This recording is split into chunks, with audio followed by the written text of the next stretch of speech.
On July 1st of this year, the Supreme Court of the United States voted against Trump's executive order to stop what is sometimes called anchor babies or birth tourism, which opens the door for unlimited foreigners to become citizens of America, have all the full rights of American citizens, Social Security number, rights to health care, rights to education, and a U.S. passport, simply by having a baby on this ground. That means they will have full voting rights too at some point in time in the future of their life. I have two special guests here with me today to discuss this decision and to share their insights. The first is returning guest Emma Waters. Emma was first on the Tenpenny Files in April of this year, talking about her really lovely book, Lead Like JL: Seven Timeless Principles for Today's Women of Faith, a compelling vision of womanhood rooted in wisdom, faithfulness, and joyfulness in submission to Jesus Christ in every season of their life. And we also talked to her about what she does at the Heritage Foundation, and it has a lot to do with this thing that the Supreme Court just did to the United States. So I wanted to invite her back to really talk about this. Let me tell you a little bit about Emma. Emma Waters graduated valedictorian at Lee University with degrees in biblical and theological studies and political science. She is currently pursuing a Master of Public Policy at the Catholic University of America. Emma is a policy analyst at the Center for Technology and the Human Person at the Heritage Foundation. Her work involves sounding the alarm on the crisis of America's collapsing birth rate, foreign exploitation of our surrogacy system, and what it means for the future of our country. I've invited her back today to talk about this decision about surrogate births. Emma, welcome back to the Tenpenny Files. Thank you so much for joining me at the tail end of your vacation here. It's so wonderful to be with you, especially on such an important topic. Absolutely. Tell us how surrogate birth defined. Wait a minute. Tell us how surrogate birth is defined and how you got interested into this issue. Yes. Okay. So a surrogate birth, to put it the most simply, is when a woman offers to gestate a human embryo all the way to the point of birth for another person or another couple. Now, in traditional surrogacy, the surrogate could also be the biological mother of the child, meaning that it's her egg that's used. But in most cases today, we practice something called gestational surrogacy, where the surrogate is not the biological mother of the child, but she is the vehicle, if you will, to bring the child from the embryonic stage to a live birth. And so I began working on this issue a number of years ago with the Heritage Foundation and really felt very strongly that it was going to be growing in its prominence and importance for American politics, even if at the time it was incredibly niche and not something most people were thinking about.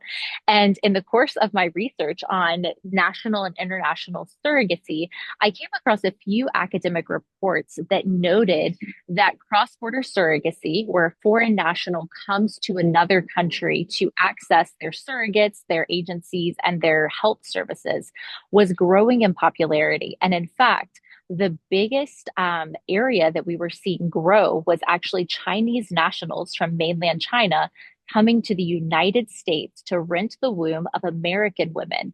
And it noted that one of the key drivers or motivations for this was birthright citizenship, because when that child was born, they would gain and maintain the full rights of US citizenship, even though their parents were foreign nationals, and even though that child would actually be raised fully abroad. And when I read that, I thought, oh my goodness, we have a massive case of immigration fraud, national security risk, and a violation of the well being of children and the women serving as surrogates. Well, and this even includes illegal aliens, undocumented people traversing through our country, people who happen to be here on vacation. You know, there's all sorts of things of that can be there. Years ago, like 2008, 7, 8, 2007, 8, I worked at a hospital in Mexico, and it was like already planned by these younger people that I was working with. They were planning then, even then, like 20 years ago, make sure that they came to the United States to give birth so that their child would be credited with U.S. citizenship. How does this, what sort of national security implications does this sort of process ad, and why did the Supreme Court support this?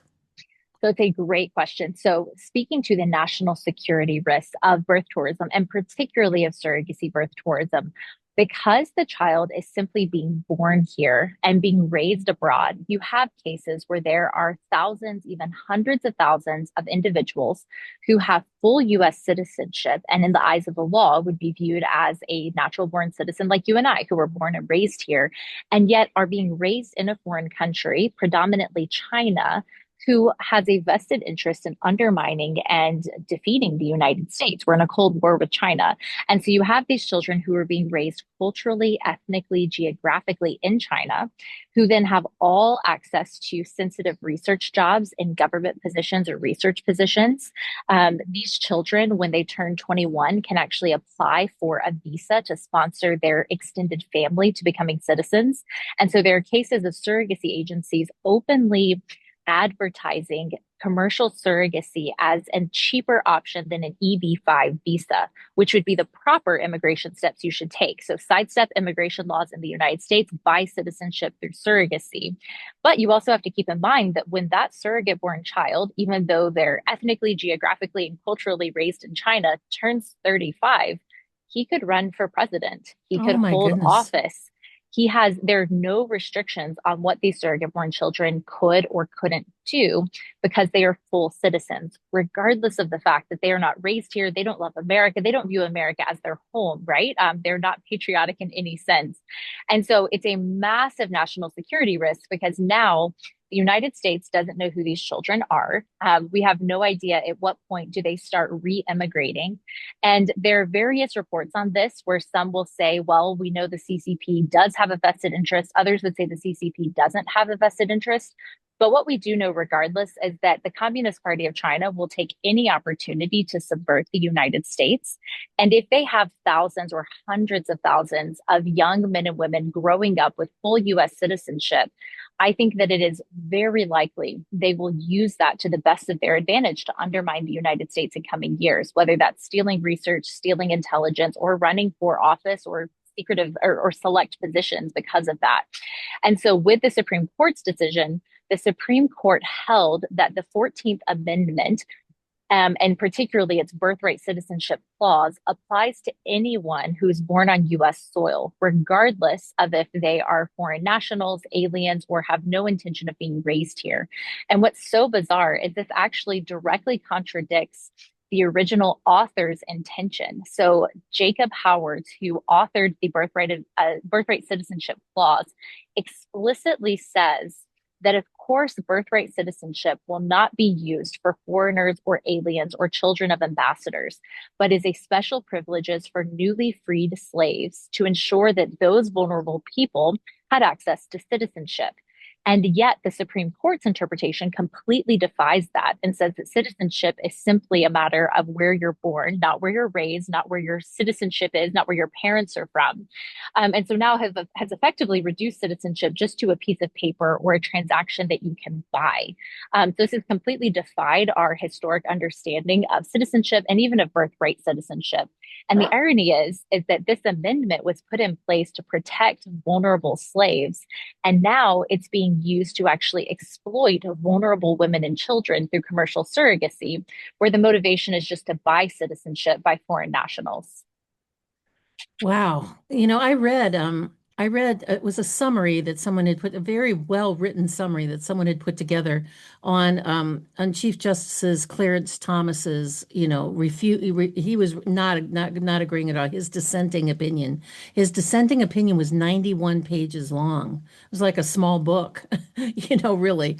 And he outlined a lot of the things of what you said about, where people are born and the culture that they're raised in is very different than if you are a citizen here, born and raised here, raised with American values, American principles, American churches, and other things like that. And he strongly dissented against this.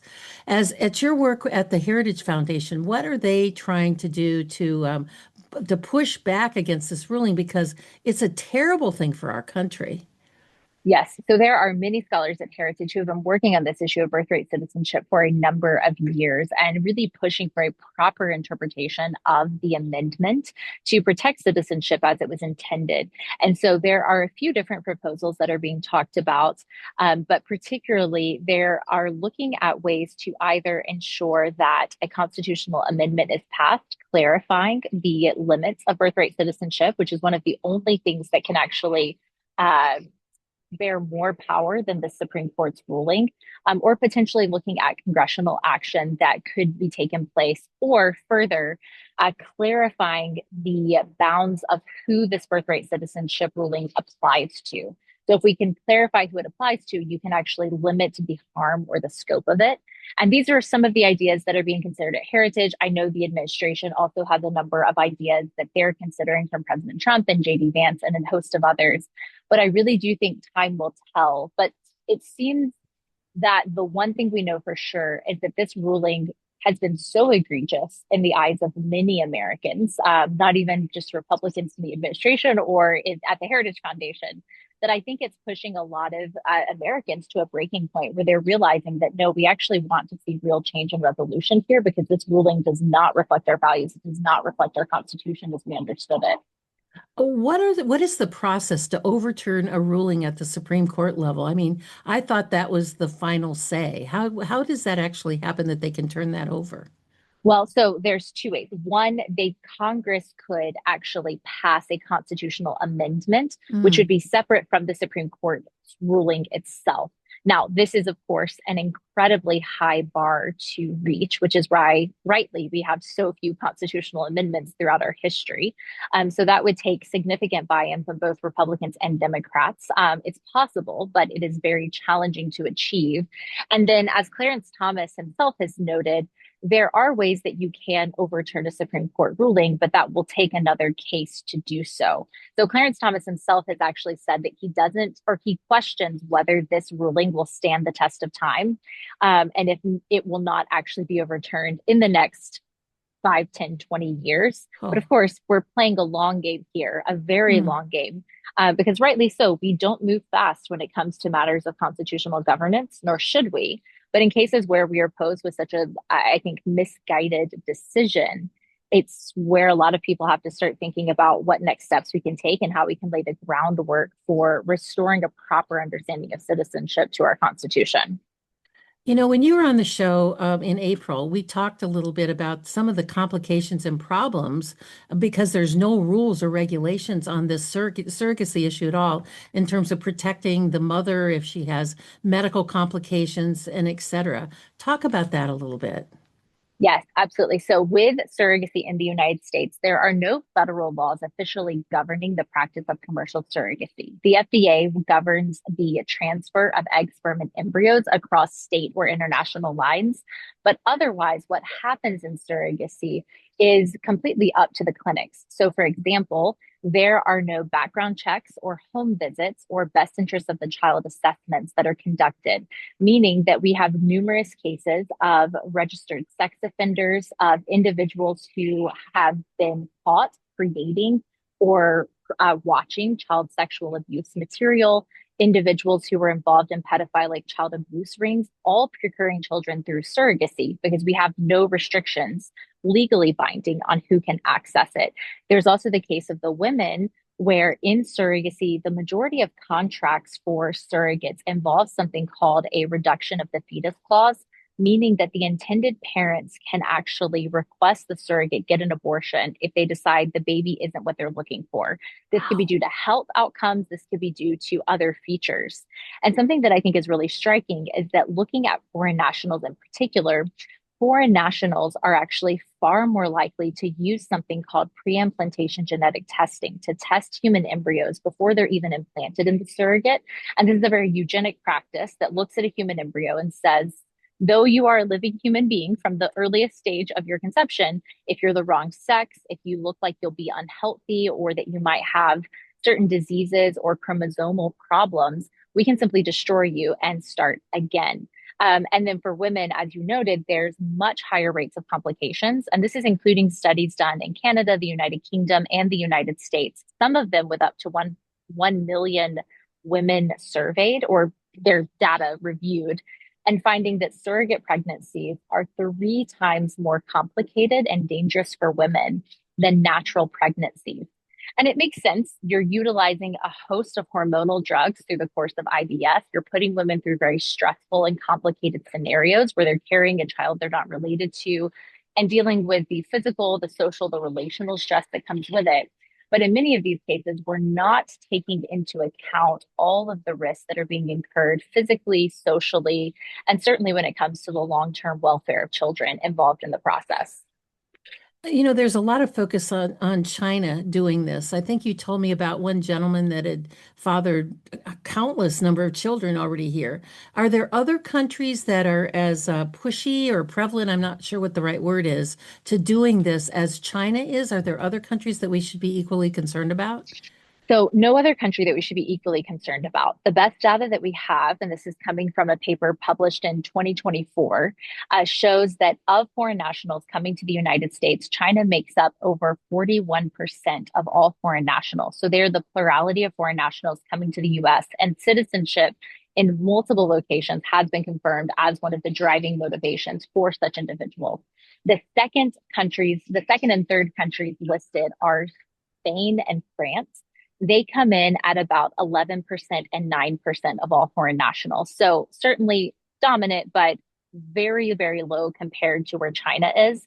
And then beyond that, the other countries just make up the rest with no noticeable mix there. So what's really interesting actually is since you and I spoke, there's a case in Florida pending with their Supreme Court, the Florida Supreme Court, dealing with a same sex couple, a male same sex couple from France who ordered a baby through surrogacy and began petitioning to have parentage of the child before the child was born.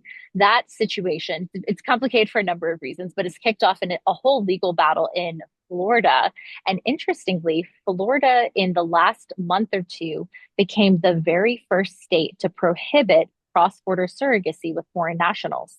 So even though the federal government has not enacted a law saying that foreign nationals can't buy babies through American women, the state of Florida has now prohibited the practice. And so no Chinese nationals can go to the state of Florida at least to buy a baby through surrogacy. So in many ways, no one's surprised, right? Because Florida is the leader on so many good policies. But in many ways, Florida is the first to take a strong stand on this issue. And we're hoping that Congress, or at least other states, will follow likewise in their footsteps.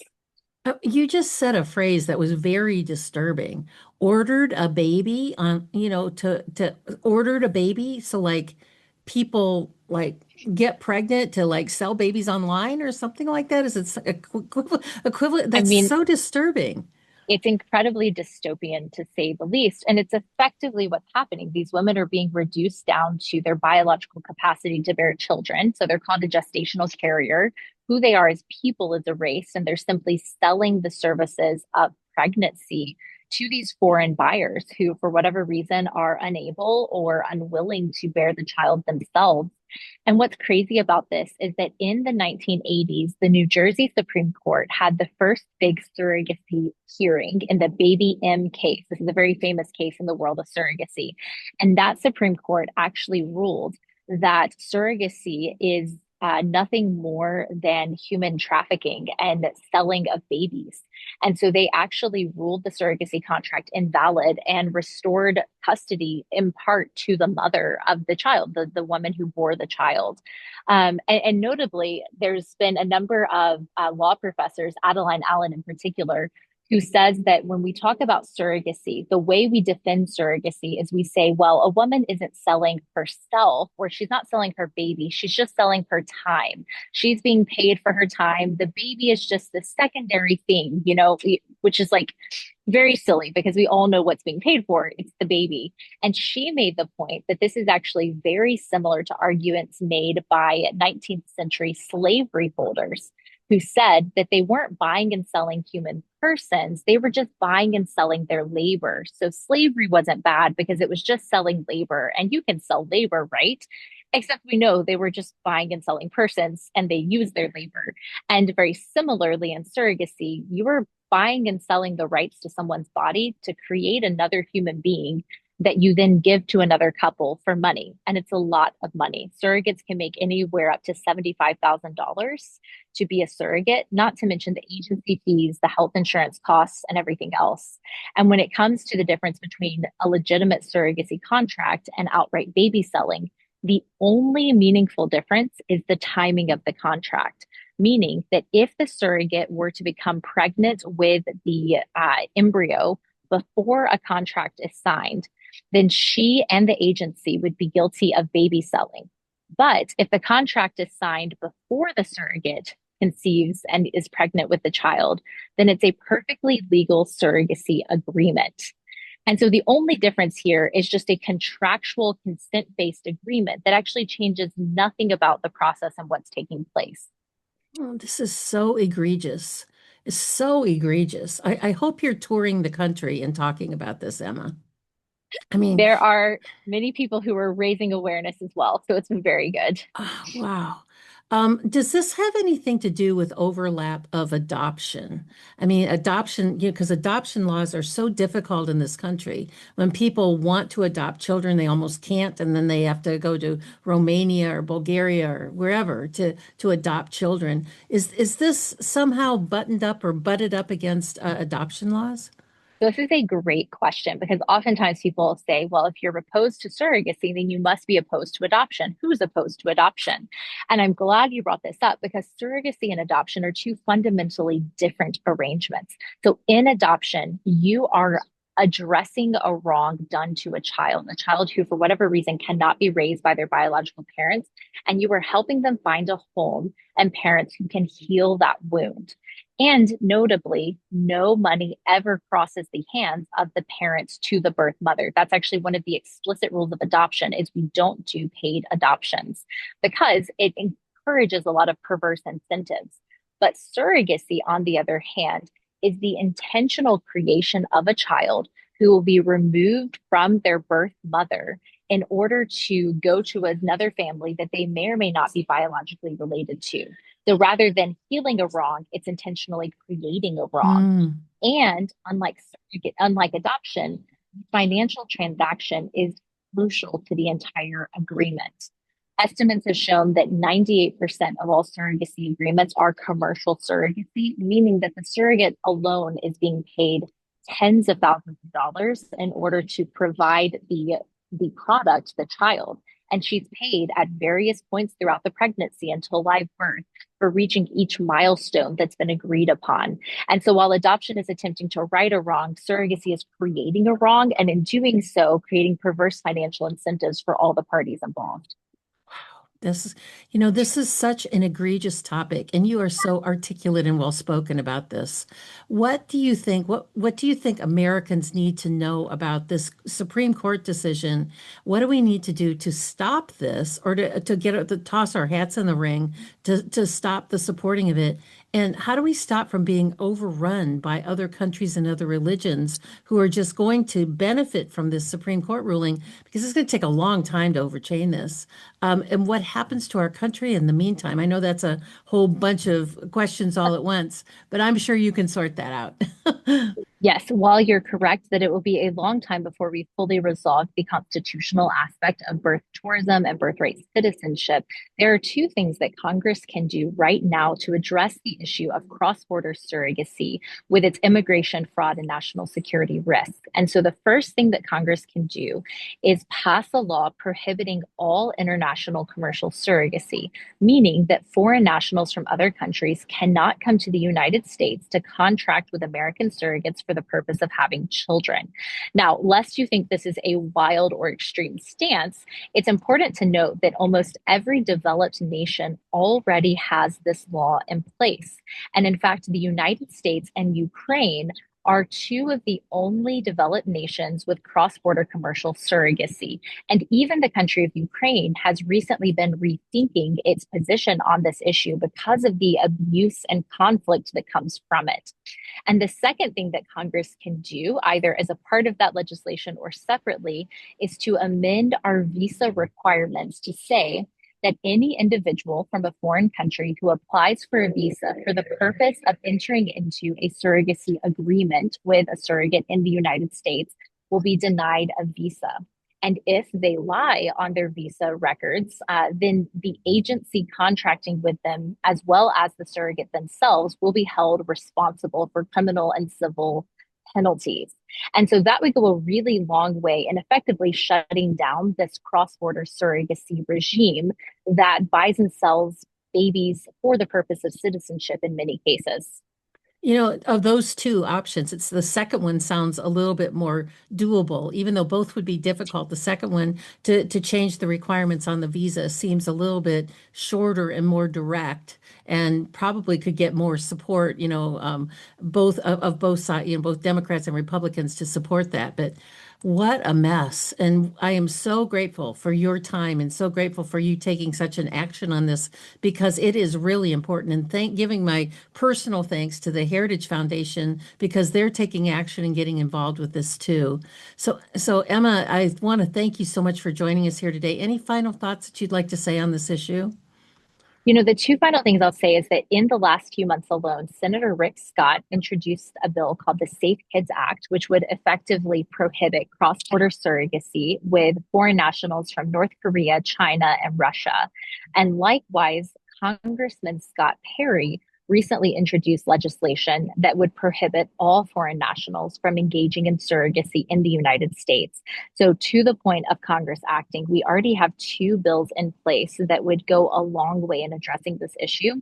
And so, as listeners are thinking about ways to learn more or to support action that's already taking place, those are two areas that I would recommend starting with because those are approaches that effectively reflect the models that I gave and would go a really long way in addressing this issue. I think that's really, really important. And I think the bigger way that Americans can help is to let people even know this exists and even knows that this is a problem. It's bad enough we've had this whole idea, even when Trump was running for office the first time, talking about anchor babies and that whole language that kind of got into our vernacular even the last time. And only people probably that live along the southern border even have any idea what that we're talking about. And even fewer people understand this whole issue that we've been talking about today about the surrogacy. So again, thank you so much for talking about this. Thank you for your passion about it and to keep working in that direction. Thank you for taking the time at the end of your vacation to join me here today for this conversation. So with Of that, course. it's a good place for us to take a break. When we return, we have another returning guest to the Tenpenny Files, Casey Fleming, who is the author of the Red Tsunami, to share his thoughts about the Supreme Court decision and specifically applies to the CCP infiltration of our country. Sit tight. We will be right back. People are noticing that their immune systems aren't as resilient as they used to be. They're constantly sick and recovery is often slow. That's why I take ProImmune every day. ProImmune helps your cells produce glutathione, the body's most important and most powerful antioxidant needed by every cell. I take this light, tasty powder every day to support my brain and my immune system. Go to thebestimmunesupport.com, thebestimmunesupport.com, and use DRT affiliate code at checkout for an additional 10% savings. My Chronic Silver is a product that everyone should have in their cabinet. It just helps everything. It helps every infection. It helps with your eyes, with your skin, with bladder infections. I even give it to my dog. He has dry eyes, and I put several drops of the Mycronic Silver in his eyes every day. He blinks and seems to really like it. And there's a cream. It's a gel, actually. They call it a liaison. That's good for any type of skin ailment. You will want to look at all of these products and gather them into your medicine cabinet. Go to mychronicsilver.com and use the affiliate code DRT to get 15% off on your first order. Well, welcome back, everyone. Our second guest today on this special broadcast is internationally known keynote speaker and authority on national security, intelligence, and strategic risk. His name is Casey Fleming. You first saw him on this show in March when he was here to talk about his book, The Red Tsunami, The Silent Storm Killing Your Freedom, which describes the largest, most sinister orchestrated global assault on freedom in history. And by the way, it's one of my favorite books and one of my favorite interviews that I've done so far this year.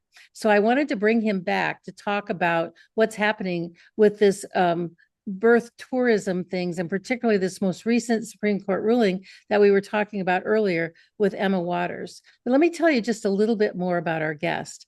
Mr. Fleming earned his bachelor's degree at Texas A&M University and served as an instructor within IBM's internal MBA program. He continued his leadership acumen through executive programs at Harvard Business School, the Wharton School, and IBM Executive Leadership. As the Chief Executive Officer of Black Ops Partners Corporation, Mr. Fleming is at the forefront of evolving strategic risk affecting global leaders. Casey, so good to see you again. Thank you for being here and welcome back to the Tenpenny Files. Great to be with you, and thanks for having me back. Casey, in your book, The Red Tsunami, which, by the way, is available at bookstore.drtenpenny.com, you say that the CCP, the Chinese Communist Party, is, quote, a diabolical, insidious, tech-enabled, relentless existential threat. It is a radical, lethal, mafia-style gang committed to eradicating freedom and Western sovereignty. How does this recent SCOTUS ruling play into the CCP's takeover of the US without firing a shot, or does it? Well, it figures straight into the CCP's unrestricted war against the West and the United States. And when I say CCP, I also mean Russia, Iran, Pakistan, North Korea, Venezuela, drug cartels, because the CCP is the grand master and manages that axis of aggressors. And under Iran, they have Iran managing for the CCP, the six terrorist organizations. So it's really a fun ball of wax. Then you've also got the globalists that we have to roll in, because the globalist plan and the one world order and the WEF and the UN, they they cannot use capitalism. Capitalism does not support their one world order. So of course the only other side to that coin is communism and the communist model. So that's what, when I say CCP, I'm talking about the entire list of aggressors. But the CCP are the ones that are actually driving this thing. And so this whole, birth tourism and so on, it's something that was really good for our society and for our country back in the day. But when you're in an unrestricted war, and that means it's focused on every man, woman, and child, and it's never planned to ever go to military. So that means every person is on the front lines, and that is your enemy under unrestricted war, is weakening you and American society by all methods and all means available to the Chinese Communist Party. And it's very insidious. You don't know it's happening, but you feel it. You just don't, nobody's connected the dots for you. And that's why I broke down and decided to take some time off and write the book. But this whole birth tourism thing is a weapon of war to take sovereignty away from the United States slowly, methodically, to basically push out the American people and bring in people that are anti-American, anti-freedom, and anti-democracy. So it's just one of the weapons of war. It's one of the weapons of unrestricted warfare that everybody needs to understand. So whether you're left, on the left side, or on the right side, or the center, you need to understand it's your freedom. So these things that we're discussing here applies to everyone. The left is being played just as much as the right, just as much as the center.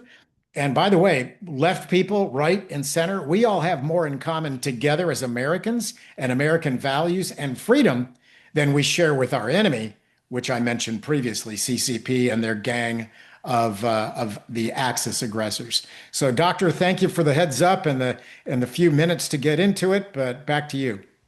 Well, I don't know if you've read this the whole Supreme Court ruling. I'll say that I've just read summaries of it. But you say that everyone should know about it. Shouldn't our Supreme Court justices know about how much danger this does to American national security by this ruling? My team and I, my firm and I have been working with the federal government for 2 decades. And the answer is, number one, a lot of them don't get it. They don't want to get it. And I hate to tell you, many are compromised because they take CCP money in their reelection PACs.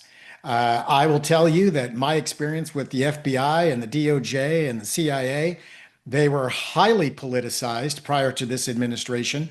And so my point is the situation we are in today, which is extremely dire, is that your government put you here, and your government is not going to get you out because they put you here.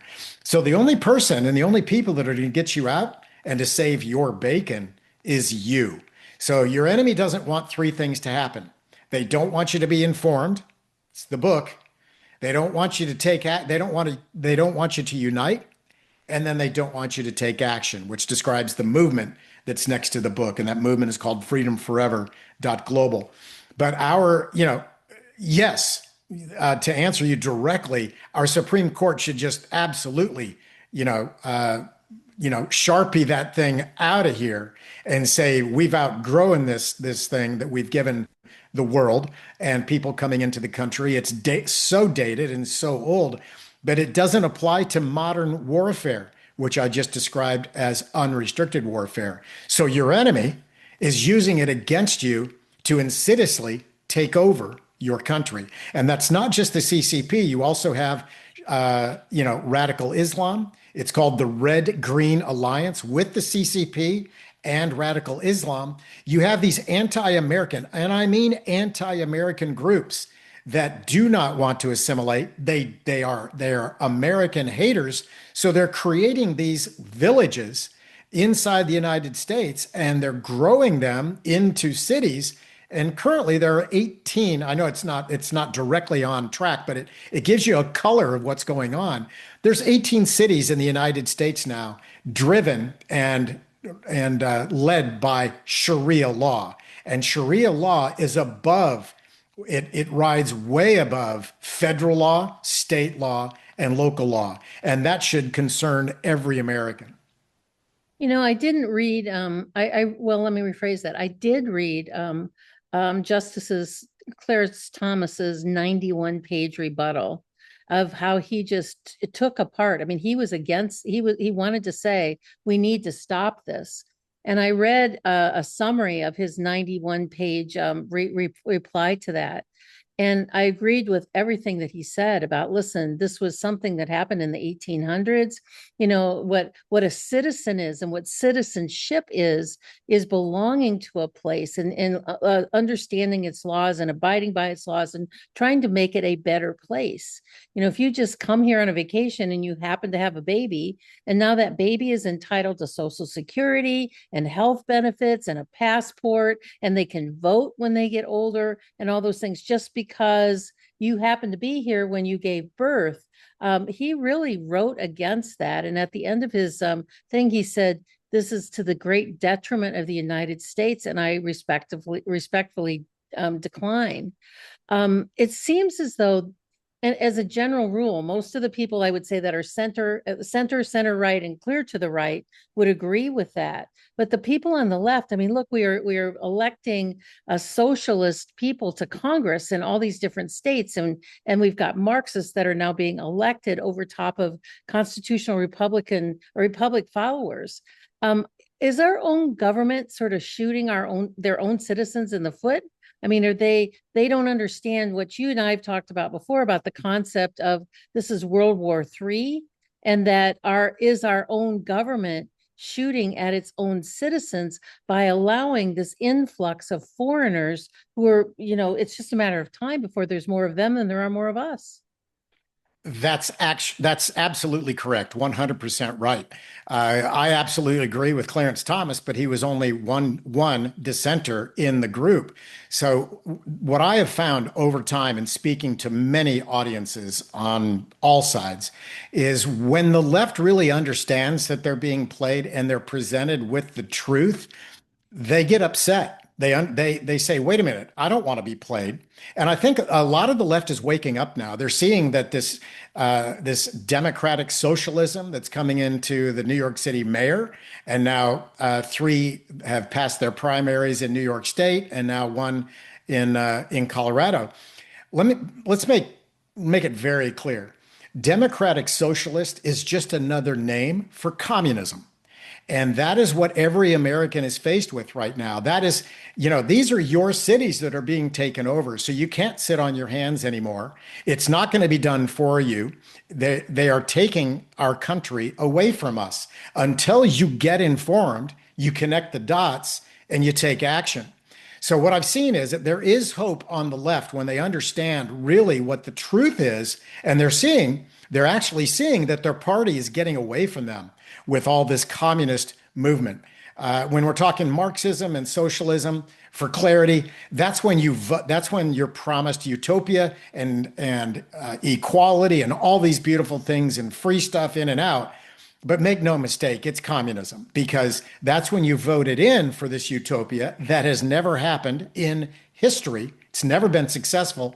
And communism, and so basically when you vote Marxism and socialism in, that's basically suicide to a society. And when communism comes in, it's murder, because there's no more voting. You do what we tell you. In other words, you're softened enough. We have the power, and you do what we tell you to do, or we don't kill you, we kill your family. So it gets your head straight.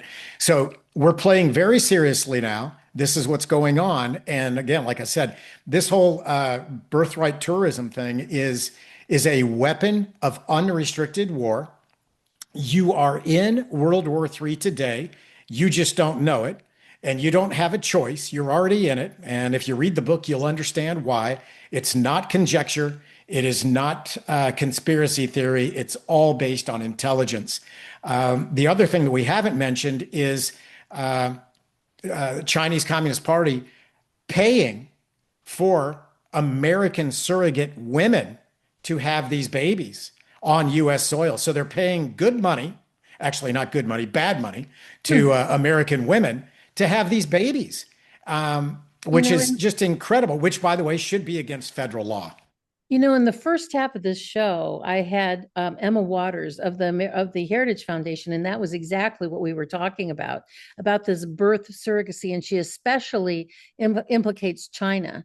And that I think she said there was one man from China that had something like 400 or 500 children here, because a man can populate a lot of women, to in the United States. And so, what do Americans need to know about this current decision that can save our country if it's not going to be overrun by other countries and religions? Because it's like Trump has just spent the last, his first term and now half of his second term sealing the border, the southern border, and the Supreme Court just opened the floodgates.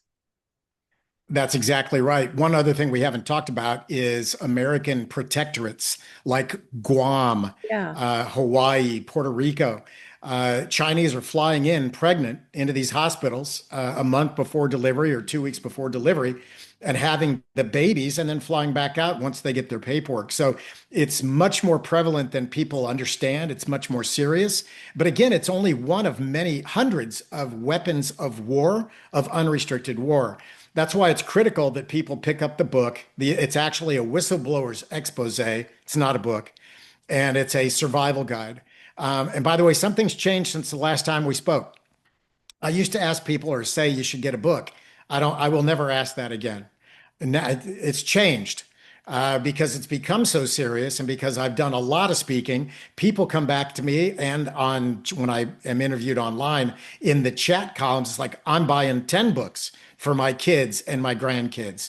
So the answer now is pay it forward and get 10 books, sign your name over my name, because I didn't write the book for me. I wrote it for you. So sign the book and give it as the most thoughtful gift you could give anyone. And I don't care if it's somebody on the other side of the aisle. Get the books out to everybody else. And by the way, when you buy books off the website, it's a 20% discount. And thank you for letting me say that. And the profits, the revenue that we collect go back into the mission of protecting America. That's wonderful. And thank you for clarifying that and adding that, because it is so important. And I can say, as a personal plug, I have read the book. And I said at the beginning of our conversation here, I've read 157 books since November, Casey. Wow. It's more books than I have read the entirety of my life. So I have read a lot of books, and yours ranks right up there in like the top three of the ones that I've read of that period of time. And I talk about it endlessly and how important it is, because you make it clear that this just isn't, it's just not a lot of blah, blah, blah, blah, blah. It's facts. And I'm telling you, the first 25 pages about make your eyeballs fall out, but that you also have it as a user's guide and a manual and a program of what can be done locally to try to change that. Expound on that a little bit. Well, when all these things happen, if you're not trained to understand them and connect the dots, if you're not trained, then they just seem like a pop in the news cycle, right? And they're not related. And they just happen. Oh, that's interesting. Oh, that's interesting. Oh, that's weird. But once you understand how to connect the dots, it's like a mosaic. You get a little square and it's a colorful piece of glass, right? But when you get 1,000 of them or 10,000 of those pieces of glass and you put them together, it's one heck of a picture. And that's what the book does. It connects the mosaic so it shows you the big picture and you're able to decode what is going on. When you see something in the news cycle, you're going to go, oh my gosh, that's how that fits in. And by the way, it's not in our favor.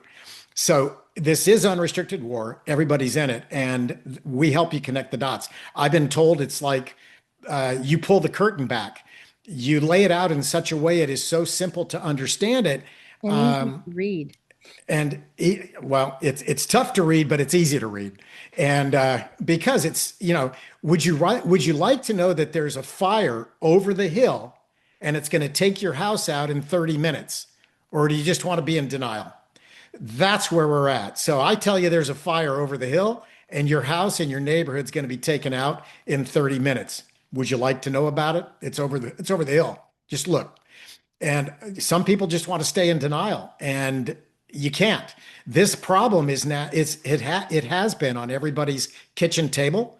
It's in everybody's children's bedroom, in their schools, and it's very, very serious, and it is World War III. The difference is it does not entail the military. And in fact, if they have their way, they will never fire a shot, and we will just succumb to all these different methods.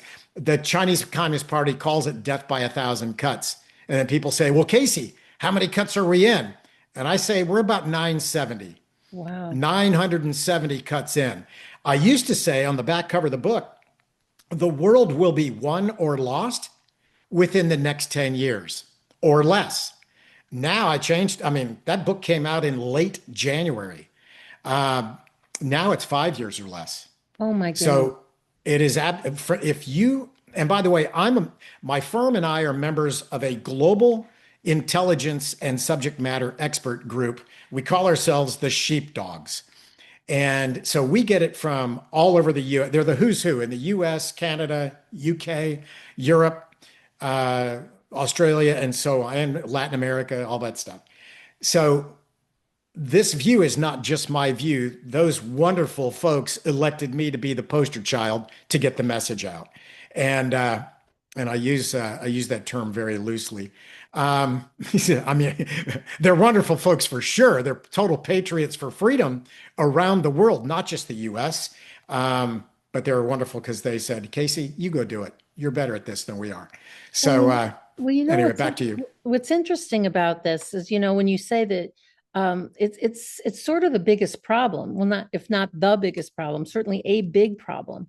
They're never going to engage in classical warfare. They're not going to fire a shot because they don't have to.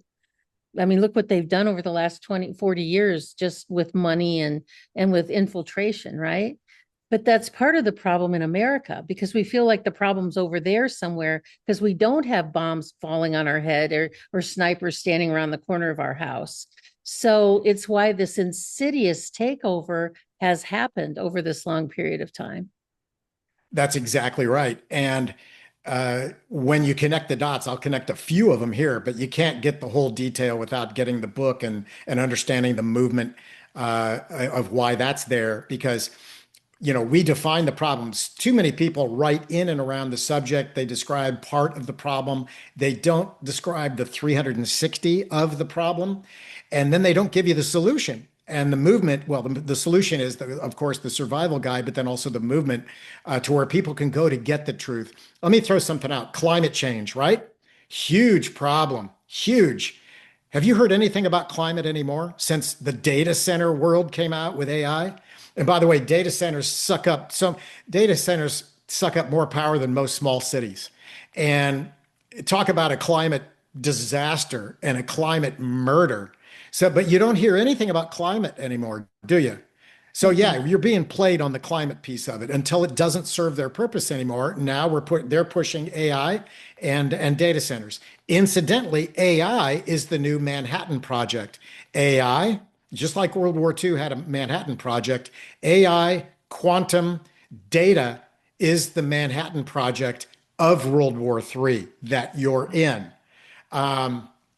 And if we don't dominate AI and quantum and data, then our enemies, which is the Chinese Communist Party, are going to absolutely take over.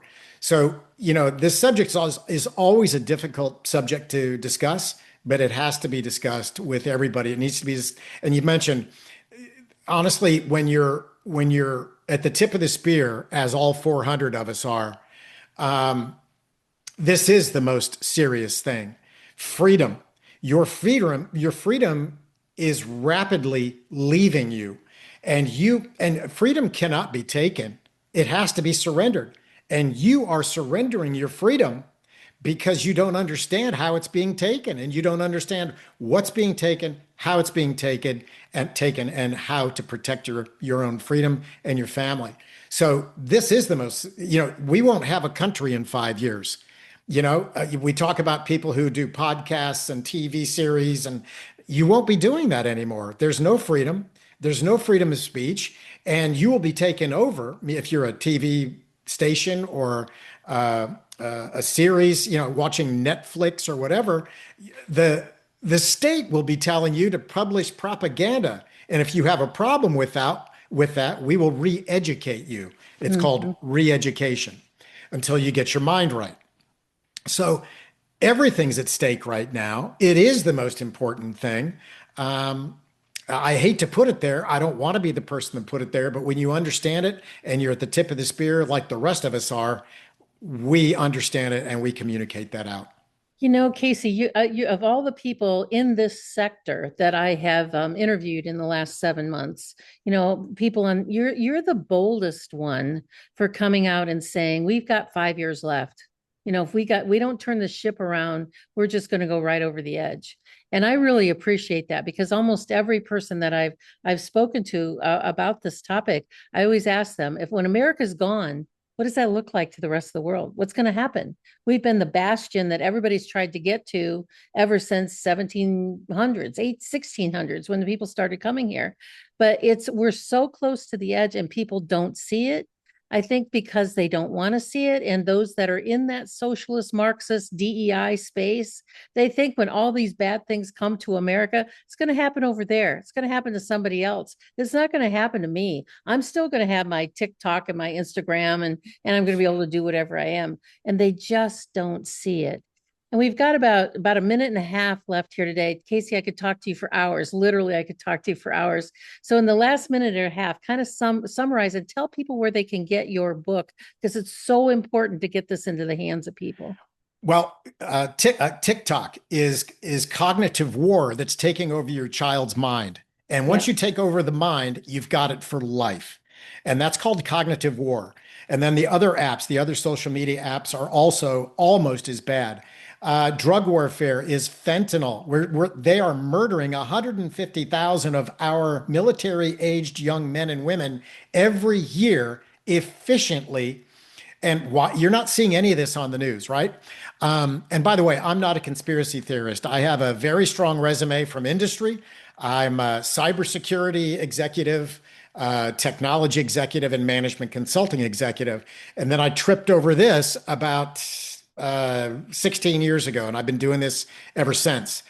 So because when you realize it, I was raised to be selfless service, not self-service, but selfless service. And so if you don't stand up, who will? So I appreciate the platform today, and you can get the book on Amazon. You can get your 10 books on Amazon, and you can have it here in Amazon Prime in 3 days, or you can buy 10 of them off the website, theredtsunami.com, and you'll get a bulk discount of 25%. But the other thing, make sure you go in and give it a strong review. You want this to go viral. You need this to go viral. With your 10 books, tell the people you give it to.